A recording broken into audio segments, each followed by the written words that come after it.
Ina khunba oiba natragana financial freedom oiba haibasi game amugumbane. Hairiba game asida goals laigane, atopa player kaya su laigane.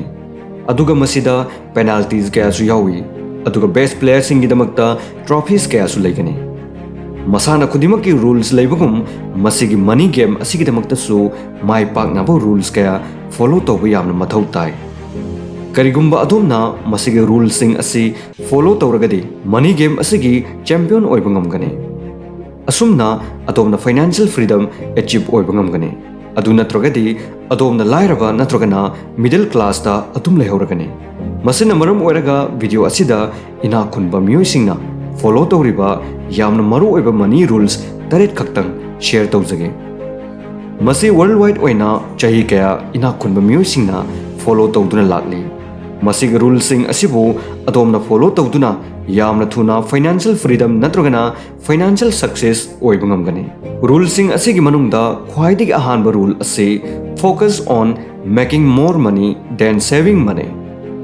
Aikoi pumnamakna khangi madude paisa save tawba asina financial freedom oinabagi journey da ahanba step amakhakne.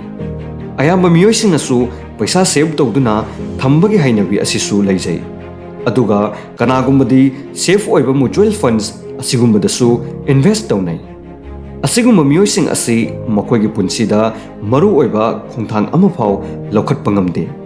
Makoigi apamba karino haibabu makoigi lakliba income adu khara hengalakpa safe oina leiba comfort zone da adum leningba asini.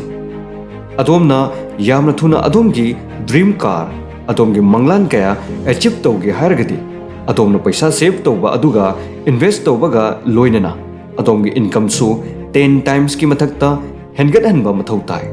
Adomgi income 10 times hengathanba haiba asi adomgi products services natragana adomgi skills asina tha kharagi manungda adomna save tawriba asidagi hendok thoidokna paisa phanganba ngame. Hoi saving tawba asisu yamna maru oi adubo saving tawriba paisa sing adu karigumba thabak amada thadaba adusu maru oi.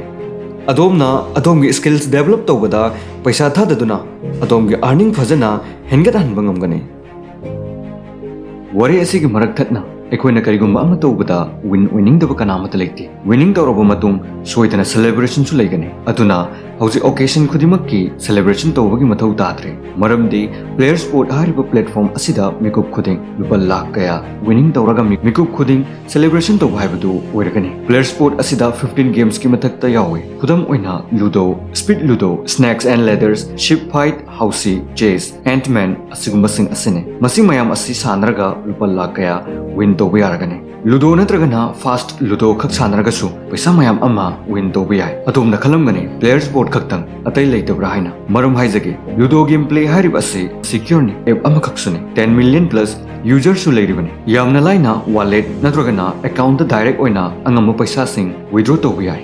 Masida yamna nungairibo famde description da piriba link asidagi download tawraga referral code place 200 asi sizinaba matamda 200 rupees sign up bonus fangane. Aduna adomna pambirabadi hojimak download tawduna adomge talent adu uttuna paisa mayam ama win tawbiyo. Topic makhatar poina ani super rule da don't chase money attract money. Masina hairabadi adomna samak angamba thakta valuable ohelo. Masa mathonda paisa lakchakani. Adomge skills adomge excellent na maram oiraga paisa na tanrakani haibane.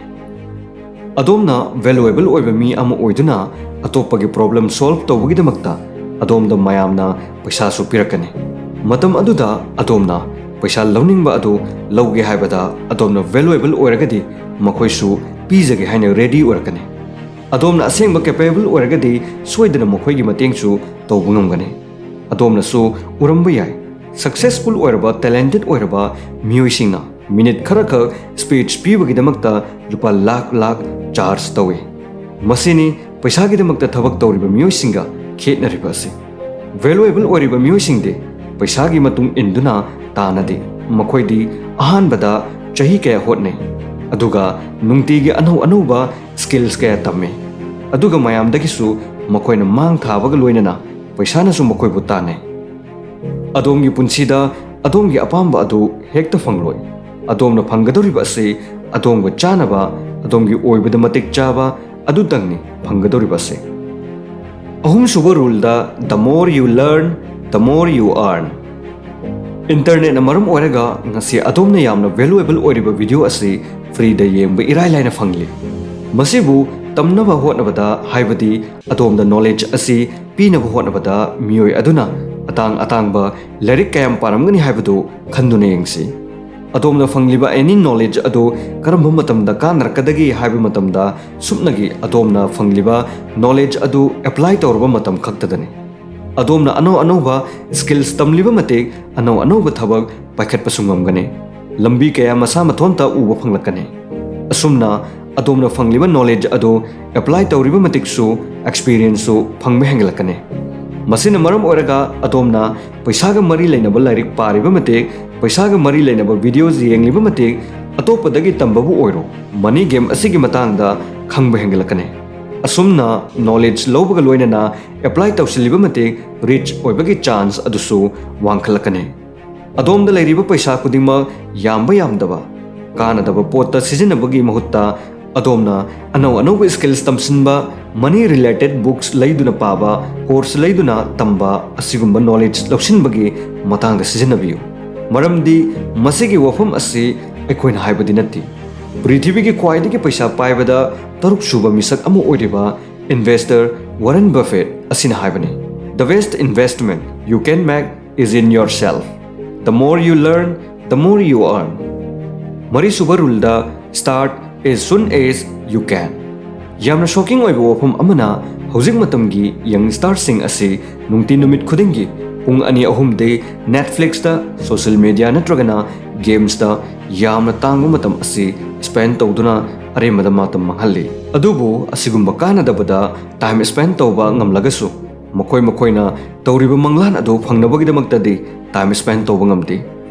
Karigumba adomna video asigi tangkak asi fawba yauni yenglagadi adom su soidana finance freedom oningba misak amadi waninglamgani haina khanjai. Adom su matam manghanbagi mistake adu amu ana tawroidabani. Hojik oiriba adomgi chahi time asina karigumba atopadawna matam manghandragadi yamna thuna adomge dream adugi mangphawnaba manak faw puduna chatpangamgani. Masina maram oiraga rules sing asi follow tawbaga loinana adomge dreams goals adusu follow tawba mathau tai. Ahing nungthil yamna kanna hotnabasu mathau tai. Ngasi adomda adomge darkar oiba pot adu leiramdabasu yai.